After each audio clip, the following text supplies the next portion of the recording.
Good morning, America. Welcome to a rainy day in Washington, D.C. It's RSBN Live, and I'm Robert McNeely for a 9/11 ceremony, a memorial for the staff at the Pentagon. As we know, 24 years ago, on September 11th, the attacks in New York City and Washington, D.C. temporarily left us paralyzed, for those that remember and those that were there in both the federal city and in the economic capital of the world, in a day that changed people, both young and old alike. And as we remember this solemn holiday and the sadness that does come with it, remember what it means to be Americans and what it means to serve in this golden era of America. As President Trump just yesterday going out to Joe's Crab and Seafood in Washington, D.C., enjoying a dinner with Vice President J.D. Vance, his cabinet members, including Secretary Hegseth, Secretary Rubio, and staff such as Special Assistant Stephen Miller and Dan Scavino, to showcase just how safe now the federal city is as the National Guard timeline winding down to a close with that new partnership with the municipality. And Mayor Muriel Bowser has been very outspoken about this, and that doing a complete 180, in fact, when you go back all the way to January 6th of 2021, when she and then Speaker Nancy Pelosi denied that approval of extra National Guard to assist with the Capitol Police surrounding those events leading up to that day. President Trump and now the mayor having a very good working relationship to make America's capital safe again. And it is the bedrock for how big cities should now operate, getting down to a near zero homicide rate.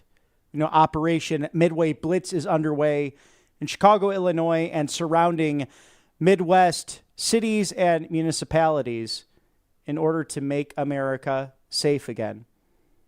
And we know of the horrible story from Charlotte, North Carolina, and the fact that Mayor V. Lyles withheld that information for one reason or another, and the video that showcased a Ukrainian refugee, a 23-year-old woman, simply leaving her shift and taking public transit to meet murder upon that train, should not happen to anyone in this country, especially our big cities. And that really is the focal point of American safety in our largest cities that should showcase American democracy and grandeur and arts and food and entertainment. But not everyone can move away from these places. And as we solemnly observe 24 years since the September 11th attacks by Islamic radical terrorists, today and tomorrow, we pause to reflect on the safety that's needed today in America's big cities, as at least one major party has truly failed the American people. Now, there's a new report card on data confirming we can and must do better on education, because that's another key component of all of this in our big cities.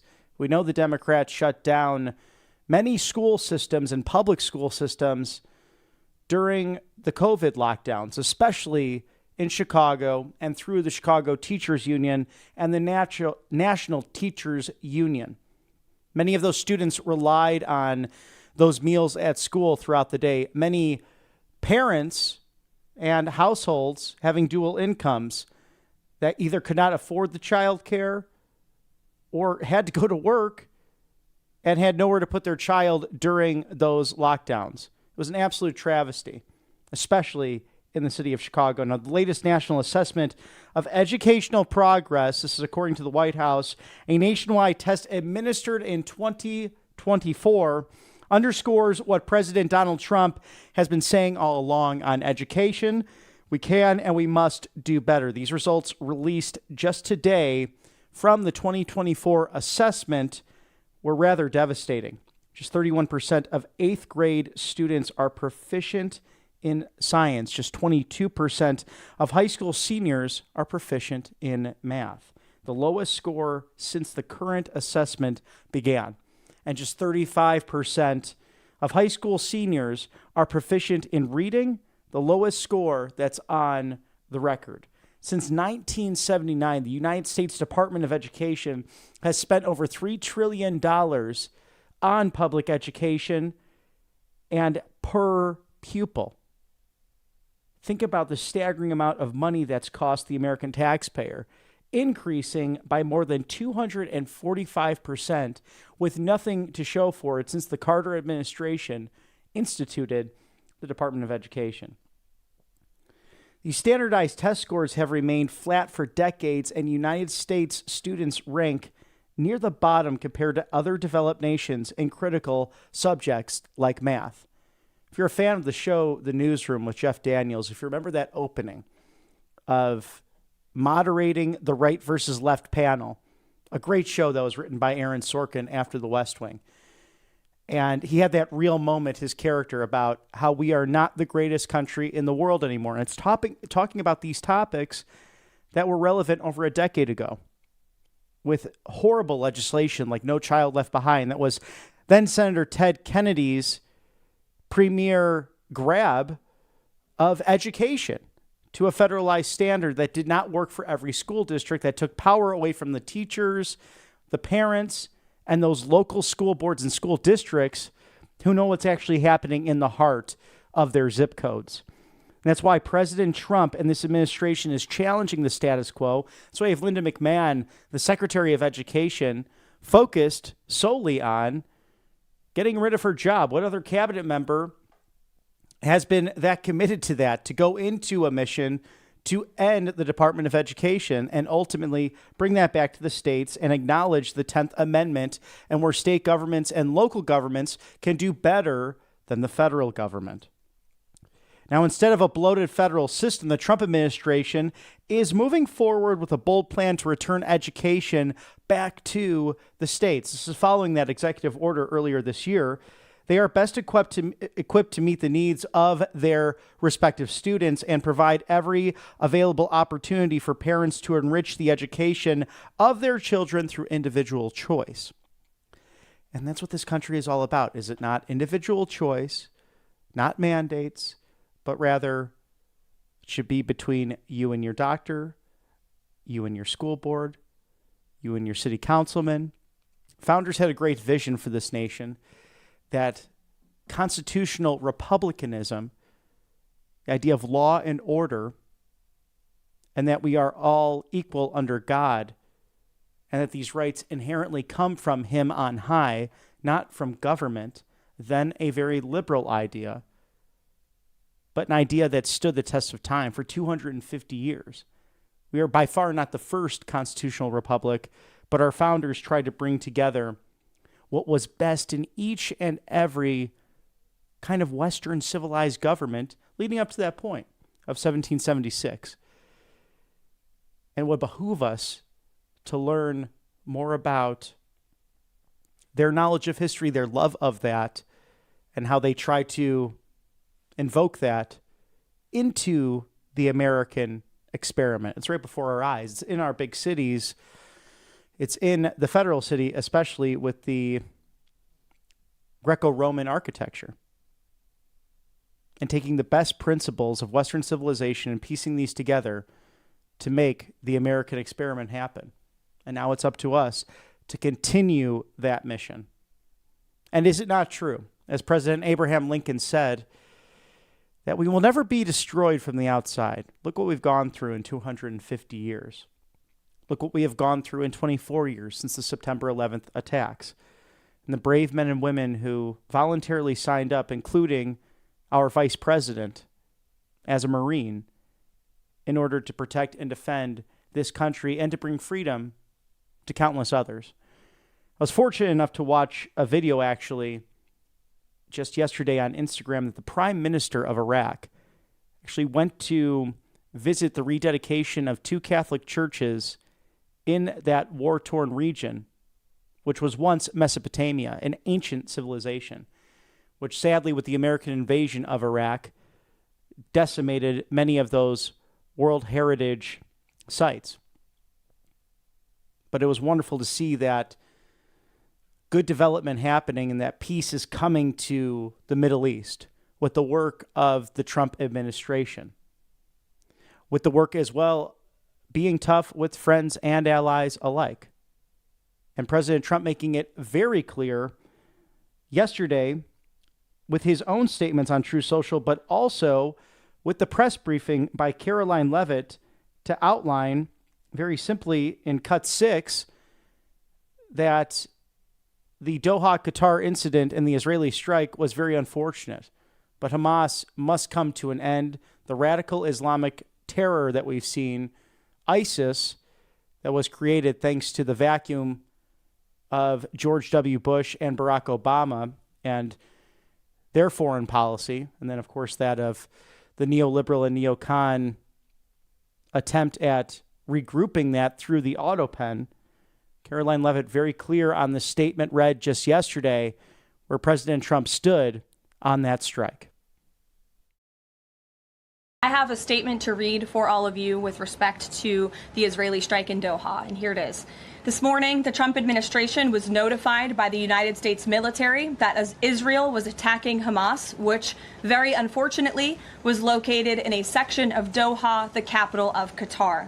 Unilaterally bombing inside Qatar, a sovereign nation and close ally of the United States that is working very hard and bravely taking risks with us to broker peace, does not advance Israel or America's goals. However, eliminating Hamas, who have profited off the misery of those living in Gaza, is a worthy goal. President Trump immediately directed Special Envoy Witkoff to inform the Qataris of the impending attack, which he did. The president views Qatar as a strong ally and friend of the United States and feels very badly about the location of this attack. President Trump wants all of the hostages in Gaza and the bodies of the dead released, and this war to end now. President Trump also spoke to Prime Minister Netanyahu after the attack. The Prime Minister told President Trump that he wants to make peace, and quickly. President Trump believes this unfortunate incident could serve as an opportunity for peace. The president also spoke to the Emir and Prime Minister of Qatar and thanked them for their support and friendship to our country. He assured them that such a thing will not happen again on their soil. September is such a beautiful month, not only to honor the lives of those lost 24 years ago, to remember that peace through strength comes with constant vigilance, but it's also, sadly, flu season. It's here, and it's the best time to prepare before you get sick. You can do that with allfamilypharmacy.com/RSBN. That's why families across the country are turning to this great online pharmacy to fight back against the PBMs and the insurance companies that sometimes double dip with other pharmacies down the street from where you live. You can receive these great life-saving medications in 2 to 3 days with your order, from essential medications like ivermectin to hydrochloroquine, NAD+, methylene blue, emergency medical kits, weight loss programs, also biohacking products. It's a great way to stock that medicine cabinet with over 200 essential medications, antivirals, antibacterials, and antibiotics. And you can also take them on the road with you, especially the emergency medical kits as you enjoy the fall foliage in New England and perhaps the upper Midwest. Allfamilypharmacy.com/RSBN running this great deal. Get 10% off now. Scan that QR code now with code RSBN10. It's 10% off today, and it's worth doing to stock up that medicine cabinet to prevent from any kind of diseases in a natural and healthy way. It's no red tape, it's no bureaucracy, just great doctors, pharmacists, nurses who are patriots and who care about you. allfamilypharmacy.com/RSBN. And while you're at that as well, make sure your monetary savings are in order with Monetary Gold Wealth Security Preservation. Call today. Don't delay. It's 800-476-7790. Get that complimentary Presidential Gold Guide. The very handsome gentleman, the 45th and 47th President of the United States, at rsbnforthegold.com. 2 banks have already failed in 2025. And with $37 trillion in national debt, the tariffs are helping, and we are making America wealthy again. In the meantime, our national debt has skyrocketed under the neocon and neoliberal agenda. This isn't fear-mongering. It's simply reality, and the banking system is built on your stress. It's built on quicksand, and every new failure threatens depositors, retirement accounts, and pensions. The hard work that you've strived to make so that your further generations can live the American dream. The government cannot bail out everyone. And when confidence collapses, so does your nest egg. So ask how to eliminate your annual IRA fee for life. It's rsbnforthegold.com. Call today. Don't delay. 800-476-7700. Your go-to for everything in wealth preservation and retirement. Monetary gold. It's wealth. It's security. It's preservation. Grab your complimentary gold guide today.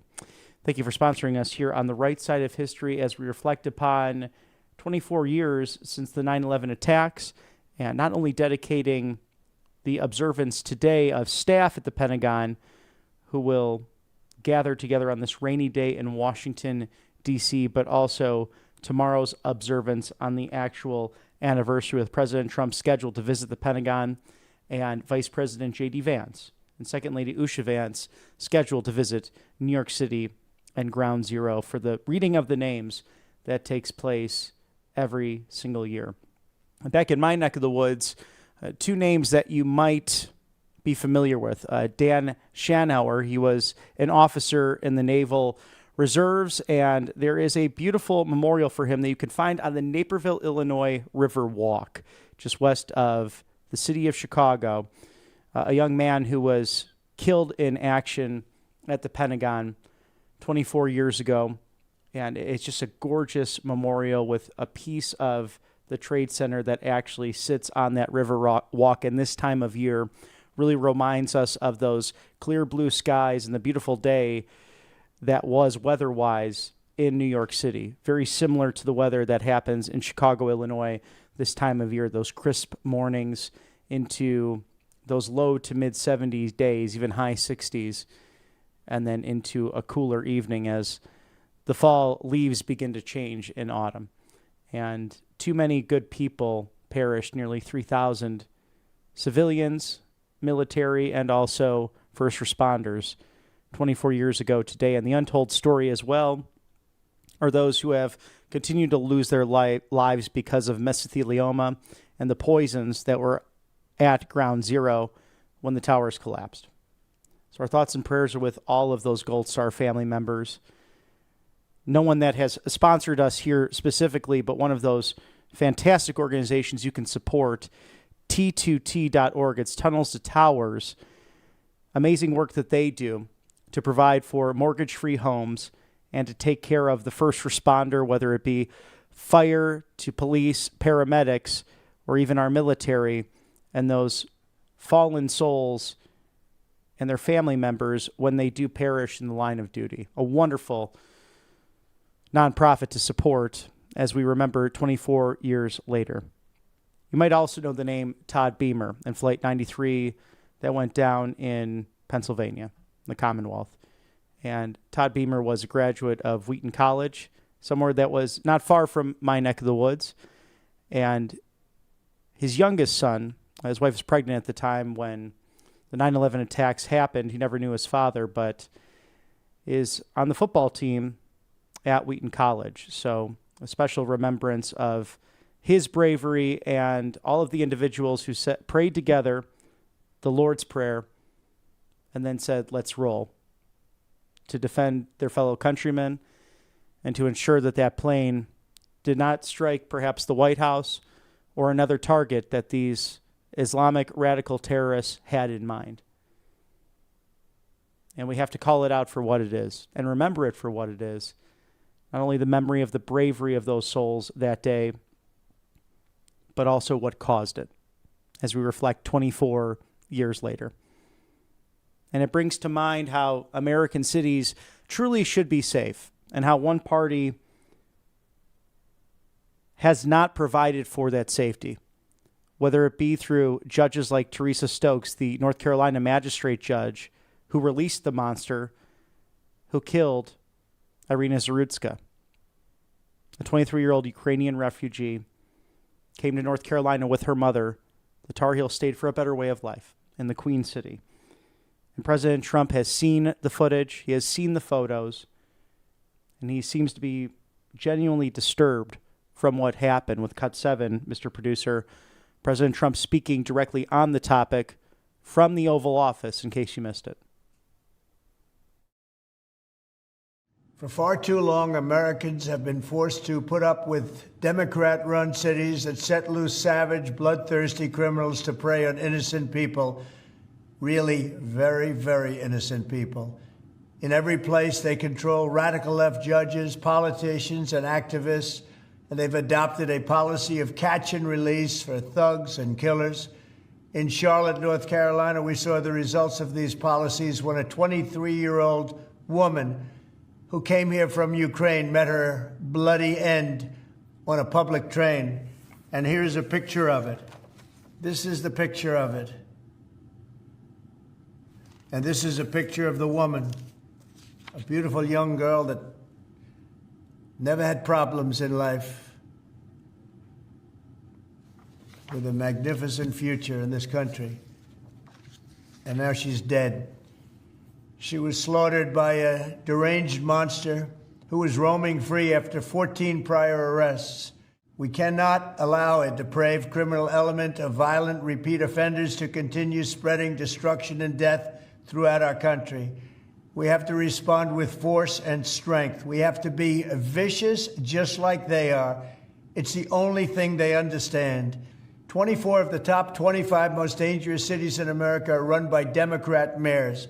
50 people were murdered in Chicago in recent weeks, with hundreds being shot. And it's time to stop this madness. The people of our country need to insist on protection, safety, law, and order. We have proven that it can be done because we did it right here in D.C., in District of Columbia. The capital of America was a bloodthirsty, horrible, dangerous place, one of the worst. And now it's a crime-free city, and we're going to keep it that way. It can be done. It can happen fast. All we want is, please, Mr. President, we need help. Chicago needs help. Other cities need help. We'll do what has to be done because we're going to make America safe again, and that includes our big cities. We're going to make those cities safe. This administration is clearly committed to making America safe again and making America healthy again. That's part of the mission of Health and Human Services. Not only addressing just yesterday the epidemic of childhood obesity and the endemic of chronic disease in this nation. And we know that both Republican and Democrat senators, they're bought by Big Pharma. The United States Senate Finance Committee is very clear of that. People like Bill Cassidy and Tom Tillis to Pocahontas and crazy Bernie Sanders fight the oligarchy tour. Give me a break. Fight the oligarchy tour. I mean, think about that for a moment. As this guy is taking all of this money from Big Pharma. What an absolute joke. We do know that President Trump has extended an olive branch to Russia and China. That's been of concern for many on the minds of what's seemingly a new axis of evil, an actual axis of evil, unlike what was declared by George W. Bush in the early 2000s. But you have China and Russia, North Korea coming together for that military parade with Putin, Xi, and Kim Jong-un, remember Little Rocket Man. But President Trump has said he has good relationships with all three leaders, albeit that they are not exactly good people, but you have to have that dialogue with friends and foe to have peace in this world if you seek that real and lasting peace. And President Trump has offered that olive branch next year in 2026 at the Trump Doral in Miami, Florida, a great showcase site for the G20. The governments of China and Russia will be invited, and this will be somewhat of a change of American foreign policy since early 2000 into 2005 with the neocon and neoliberal agendas that we saw over the course of the living predecessors of President Donald Trump for people who did not know what the hell they were doing in the Oval Office. So we have cut 5 for you, showcasing the highlights of what's to come in America 250. I'm thrilled to announce that the 2026 G20 conference will be held in one of our country's greatest cities, beautiful Miami, Florida, where we have the mayor with us. It puts the city on the map as one of the truly great global cities. It will be a concentrated group in Miami, seeing the best America has to offer with American leadership, thanks to President Trump. I think this G20 meeting, where the world leaders will come to the great city of Miami, is going to be viewed as one of the most important meetings in global history. We're also looking forward to having this as a showcase of American strength, vision, innovation, and power under your bold leadership, Mr. President. It is going to be the G20 in the Trumpian golden age.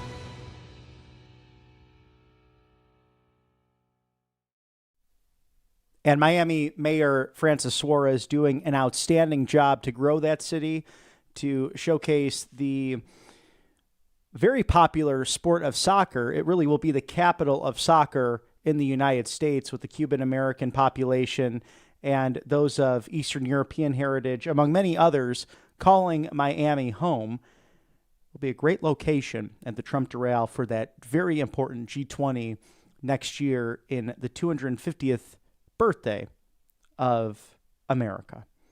Thank you for watching us this morning. Good morning, America. Again, I'm Robert McNeely with RSBN Live as we remember September 11th, Memorial Observance Ceremony at the Pentagon today at the top of the hour, with the staff specifically remembering what took place 24 years ago tomorrow, with extended coverage into tomorrow's anniversary and President Trump visiting the Pentagon, with Vice President Vance and Second Lady Usha Vance scheduled to visit Ground Zero, among other ceremonies that will bring directly to you, the American people.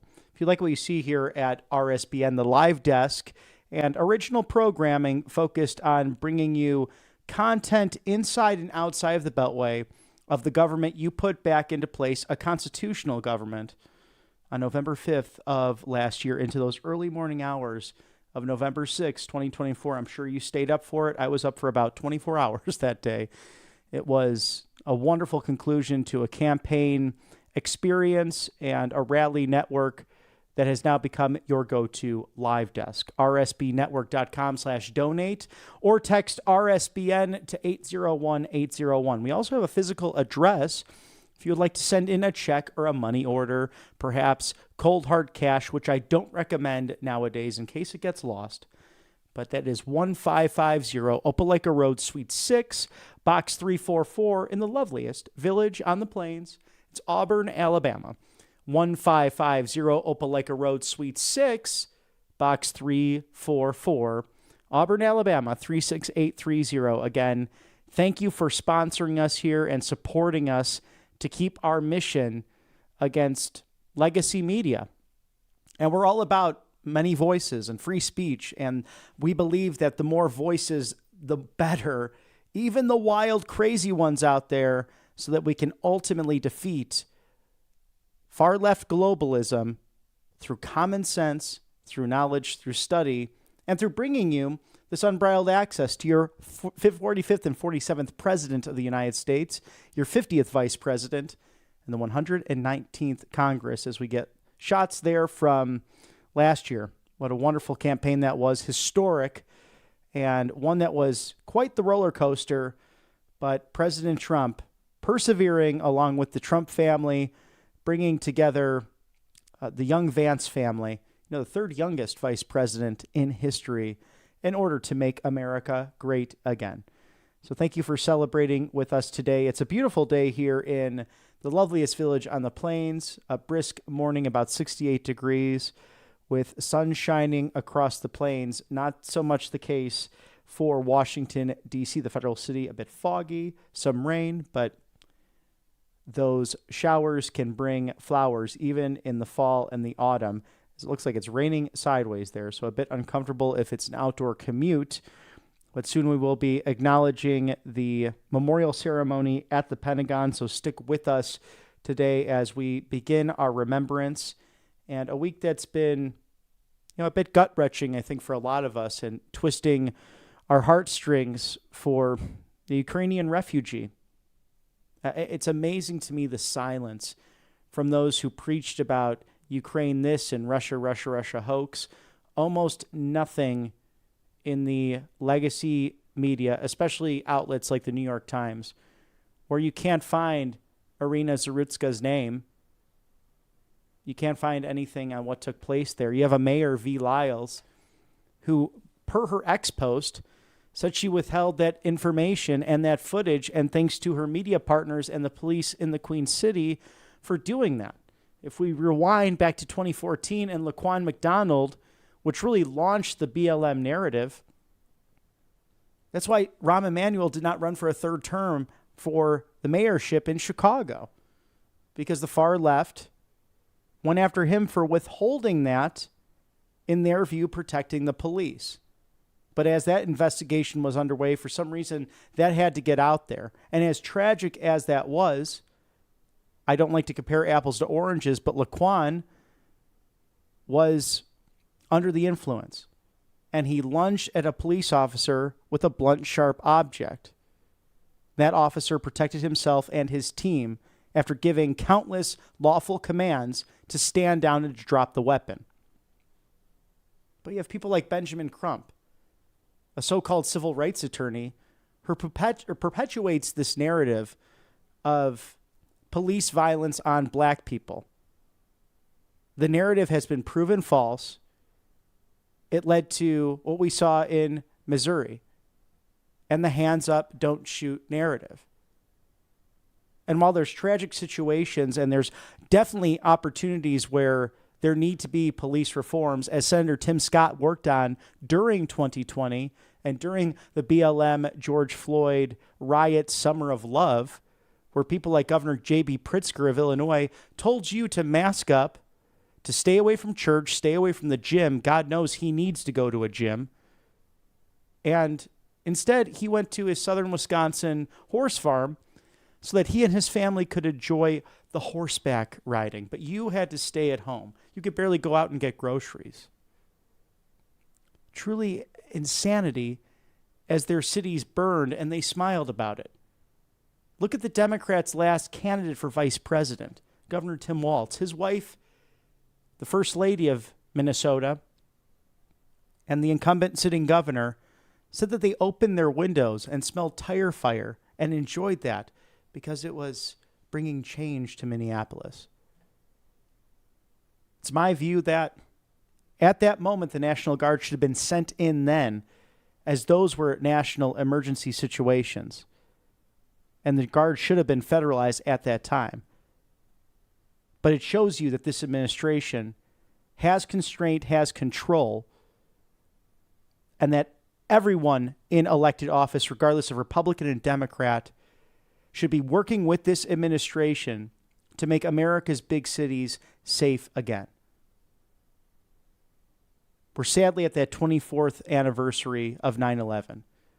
We know the failures between the communications of police and fire that day, even paramedics, as boldly and as hard as they worked to bring people to safety in that horrible tragedy, something unspeakable and unthinkable at the time.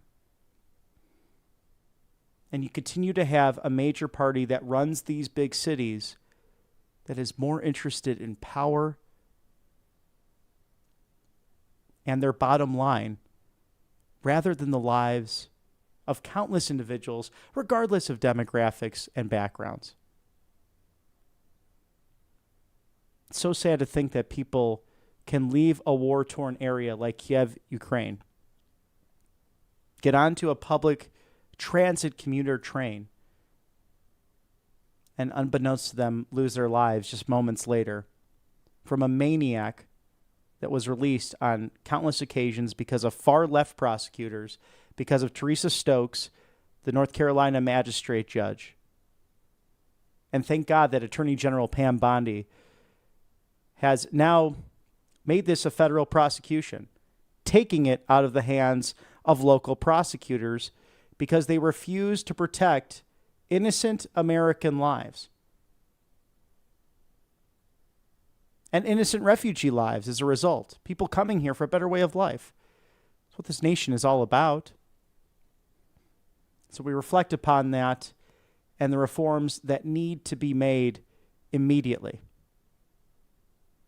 And that's why I've become so incredibly passionate not only about our great history, but about the political process. And for those of you out there who say, I might not be political, I just don't care, I want to turn the other cheek, it's time to wake up and find where you can make a difference in your community.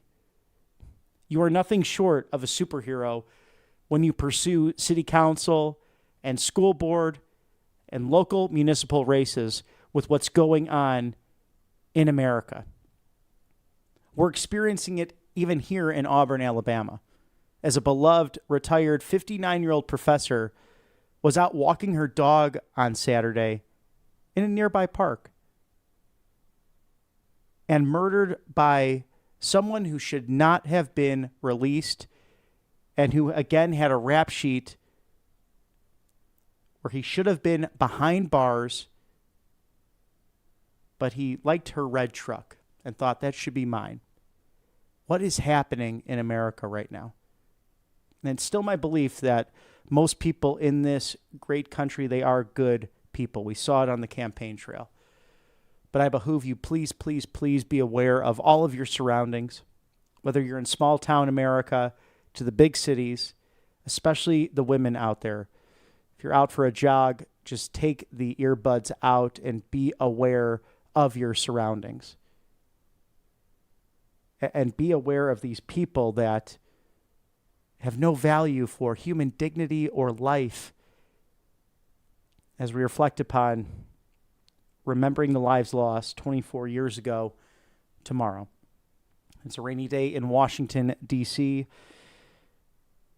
on this September 11th memorial ceremony. We'll see this momentarily at the Pentagon, where a plane collided into the side of one of the strongest reinforced buildings that you can find in the entire world.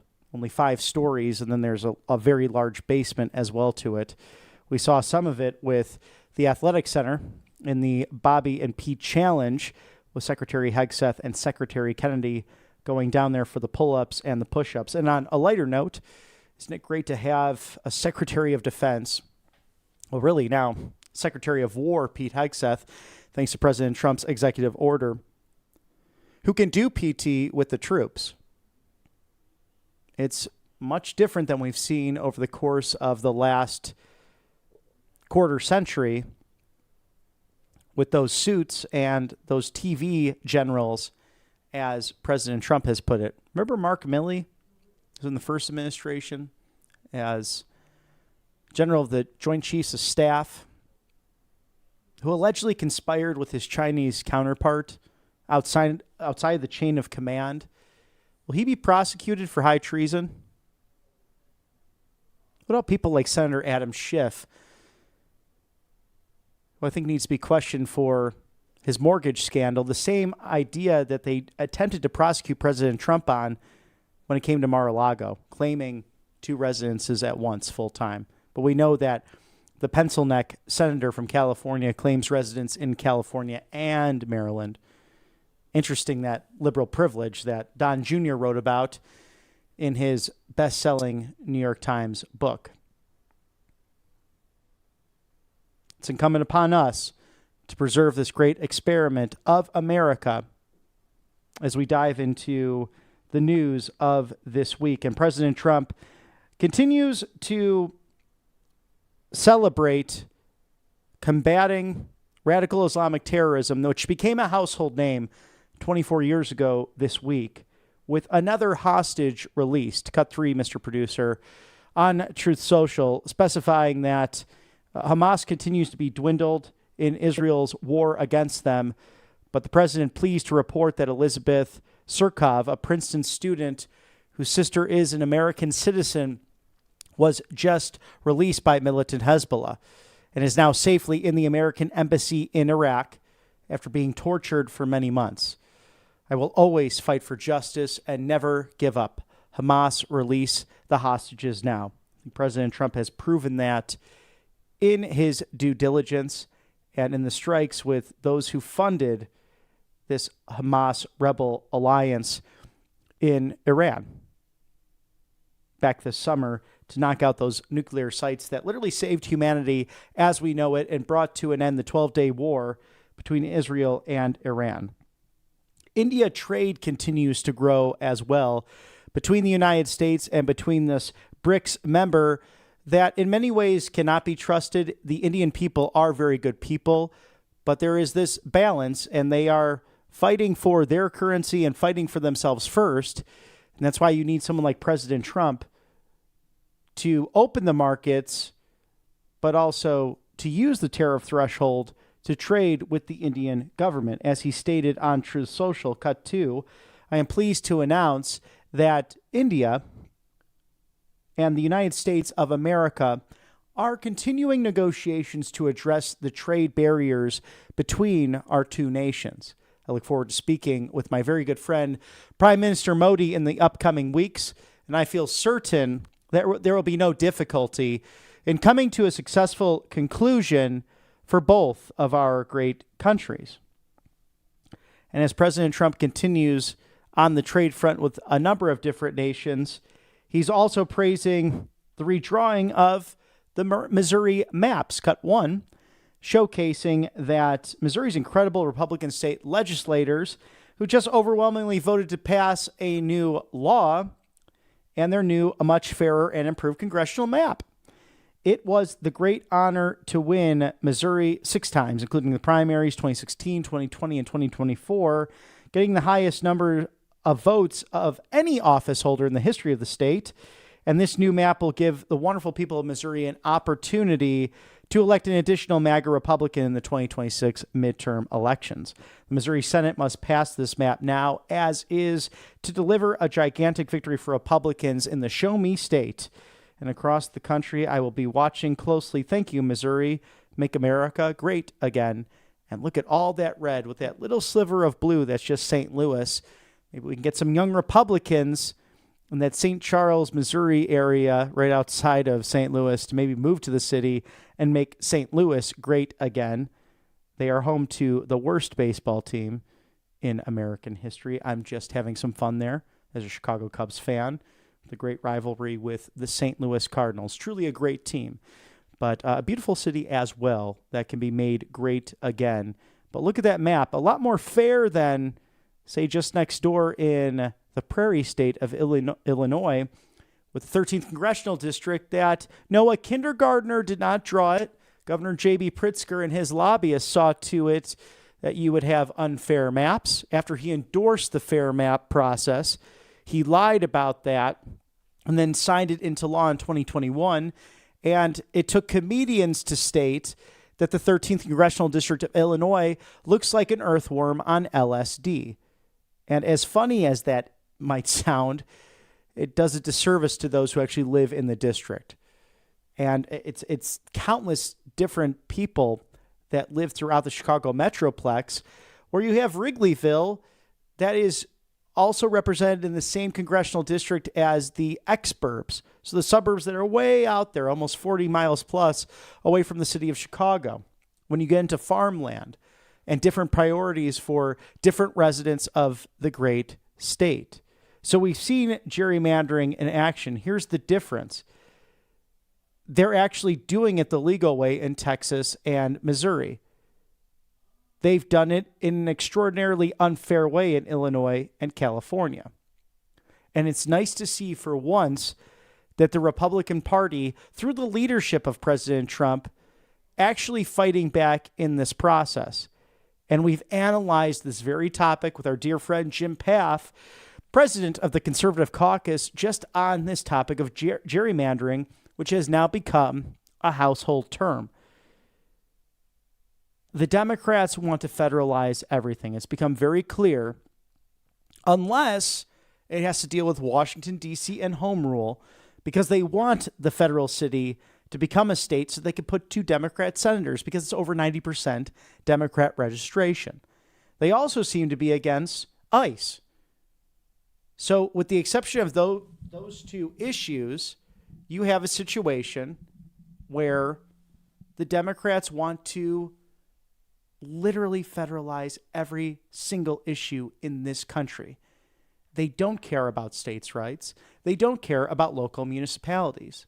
And all you have to do is go back to the Federalist Papers, those arguments for township government, that local governance is the best kind of government in order to deal with the issues of the people. The government closest to that of the people is the one that truly is the most responsible. And let's play devil's advocate. You had Thomas Jefferson, who detailed his favorite form of government being that of townships, something you still see in the Midwest and New England for the most part, that followed after British common law, but going to Alexander Hamilton, who wanted this strong, centralized government in the federal city. Even a bloated bureaucracy like this would have our first inaugural Secretary of the Treasury truly rolling in his grave with the powers that be. But thanks to President Trump and the constitutional government you put into place last year, that neocon and neoliberal agenda has been exposed. And it's not so much an R or a D next to their name in the federal city. It's more of what do they believe and how will they serve their constituents or lack thereof. And I think that was made very clear with the Gotcha Bobby hearing by the United States Senate Finance Committee last week. We will soon celebrate a September 11th memorial ceremony at the Pentagon with the staff there today as we embark on 24 years of memories and thoughts and prayers and continued vigilance against radical Islamic terrorism and homegrown domestic terror and cleaning up our cities as President Trump has done so well with his team and his cabinet in order to make America safe again. We'll go to a quick commercial break. For sponsors, stick with us here at Right Side Broadcasting Network Live. Welcome to Right Side Broadcasting Network, your trusted conservative news outlet.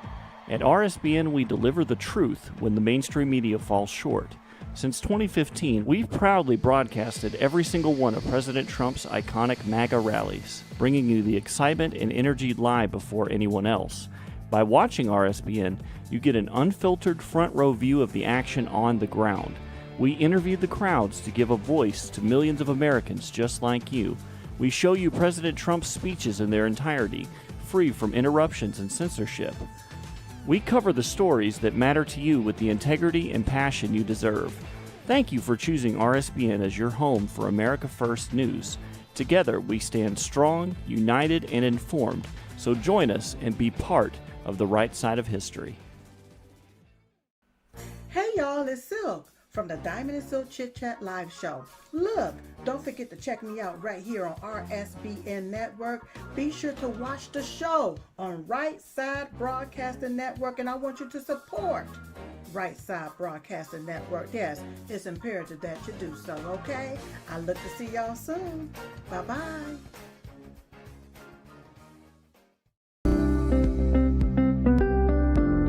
allfamilypharmacy.com/RSBN. You can scan that QR code now, RSBN10. That is the code, easy to remember, for 10% off. This is ivermectin, hydrochloroquine, antibiotics that will save you and yours from bacterial and viral infections, NAD+, and much, much more. 200 essential medications and emergency medical kits, the meds you trust delivered to your door.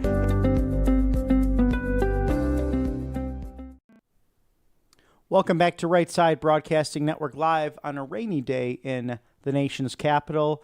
We will soon take you live to a September 11th memorial ceremony at the Pentagon with staff there who remember these days now 24 years later. It's hard to believe. I can remember like it was yesterday. For me, it was 7th grade, and we were taking yearbook pictures.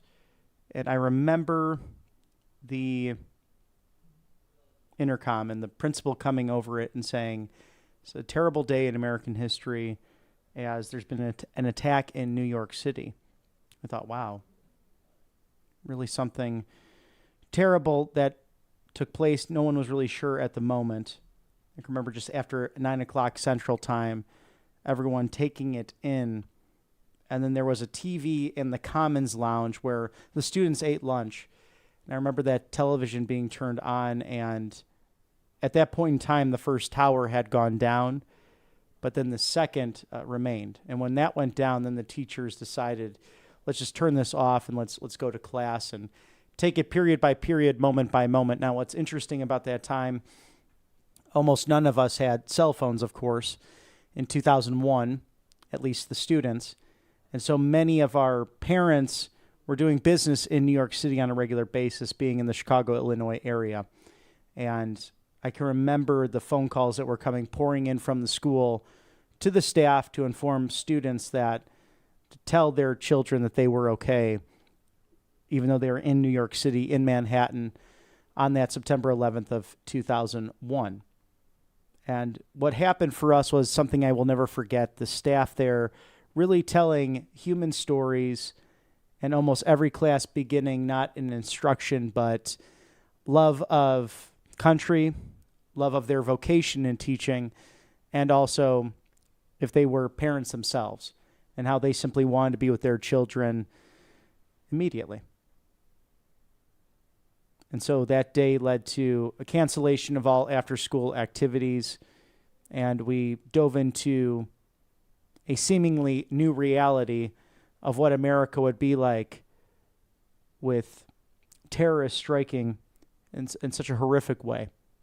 And we know it's changed our country in many different ways, with the implementation of the Patriot Act, to the exporting of democracy and the neocon and neoliberal theories.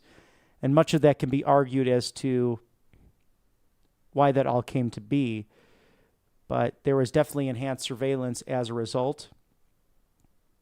And some, I would say, had very good intentions of defending the homeland. Others took advantage of that in different ways throughout the Bush and Obama administrations. And all that can be discussed and debated on countless other shows. But this week and these days are truly to remember those who lost their lives, nearly 3,000 Americans, whether it be in New York City, in Washington, D.C., and in Shanksville, Pennsylvania, in that field. In the largest scale attack on the United States since Pearl Harbor. And I would argue since then we've seen a large-scale attack in the fentanyl crisis. In a 1-year period during the Otto Penn administration, nearly 120,000 Americans lost because of that poison. And sadly, some Americans don't recognize it unless it happens to them, unless they know the stories, unless they hear from extraordinary interviews that we have on this network, like Ann Fundner, who lost her son. We learned of her story through the 2024 RNC. Or because of those open borders, people like Lake and Riley are no longer here with us, who simply went on a jog on the college campus in Georgia, in Athens, a beautiful place in this country. Or Rachel Morin, the 37-year-old mother of 5, who had a similar fate out on a jog, and someone who should have been behind bars.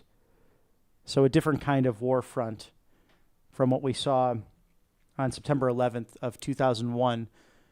No less horrific, no less deeply disturbing and gut-wrenching for those family members who simply have an empty seat at the table for their family holidays. That's why you have to wonder why Democrat leadership continues to fail the big cities of America. That the Charlotte murder exposes the Democrat failures after career criminals are freed by woke policies. Teresa Stokes, remember her name, the magistrate judge in North Carolina, released this monster who killed this lovely young 23-year-old Ukrainian refugee who escaped Kiev with her mother in order to find a better way of life, the American way of life, simply leaving her shift from a pizza parlor to get on public transit, looking at her phone moments later, brutally murdered. And the horrifying video was released at the end of last week and really hit the airwaves after the weekend on Monday, showing that moment the innocent woman was brutally murdered on August 22nd on a train in Charlotte, North Carolina. That footage really not released until September 8th this week. It's a shocking act of evil that did not have to happen. and this president deeply disturbed by it among the administration and among those in our country who sympathize with the random nature of these violent acts. Now, this deranged monster had been arrested again and again for violent crimes spanning more than a decade. But despite the lengthy rap sheet, the mental health issues, and forfeiting bonds on 3 different occasions, this Democrat judge, Teresa Stokes, released him back on the streets following his most recent arrest in January, free to slaughter any innocent woman just months later. This has become the norm in Democrat-run cities where the radical left policies like no cash bail and defund the police put depraved career criminals back on the streets, free to continue raping and pillaging and destroying the best among us. It's the culmination of North Carolina's Democrat politicians, prosecutors, and judges prioritizing woke agendas that fail to protect the American people. And in 24 of 25 of our largest cities where there is the most violent crime in this country, they are run by Democrats. So this narrative you might hear from Kathy Hochul or J.B. Pritzker or Gavin Newsom, all 3 of them want to be president of the United States. God forbid that ever happens.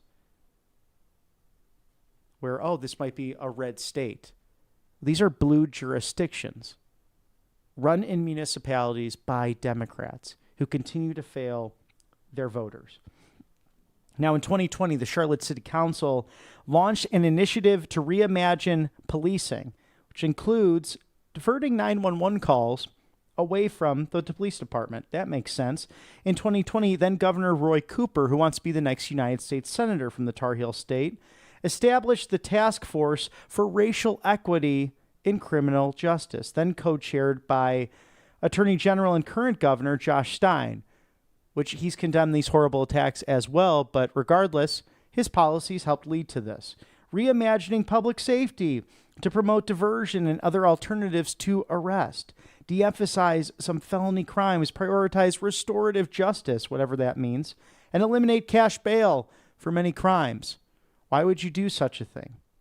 And over the last 7 years, the Mecklenburg County Criminal Justice Services has received millions of dollars from a foundation that advocates for no cash bail and decreasing jail populations to address inequities.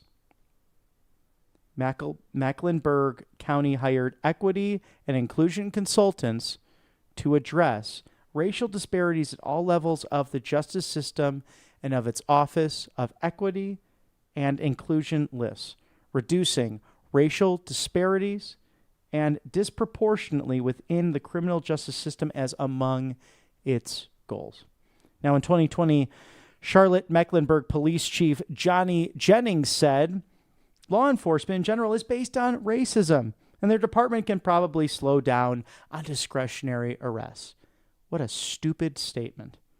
In 2020, Democrat State Senator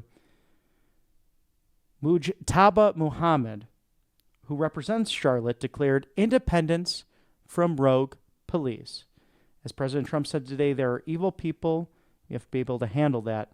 And if we don't handle that, we don't have a country. So much of this is simply common sense over utter stupidity. So that is America right now as we reflect on where we can make a difference in our municipalities, how we can inspire others to serve against utter stupidity, because we have brilliant people in this country. And it may be up to you to get involved in that process, the good viewers here at Right Side Broadcasting Network, peacefully and patriotically. Now, unfortunately, we do not have live feed for what was supposed to be the September 11th memorial ceremony at the Pentagon.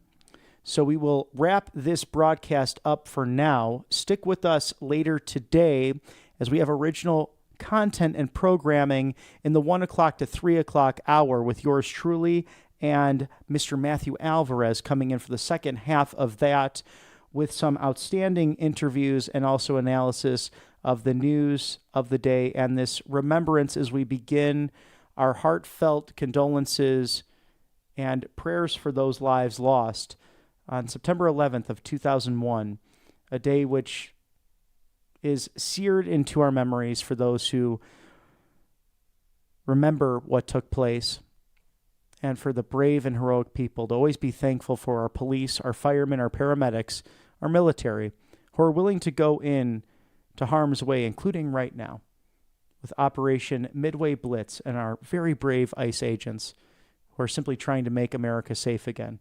They deserve our support. They deserve our love. And for the Gold Star families, they deserve open ears and open hugs. And as citizens of this great nation, we owe it all to them.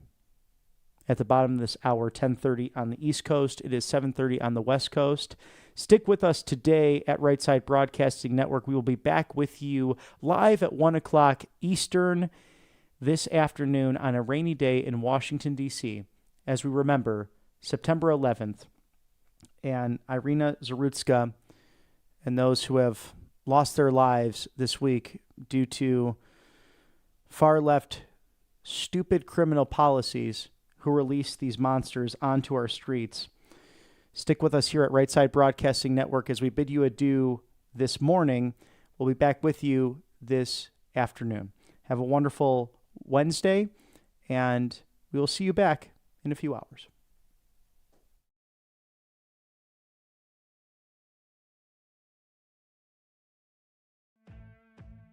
Welcome to Right Side Broadcasting Network, your trusted conservative news outlet. At RSBN, we deliver the truth when the mainstream media falls short.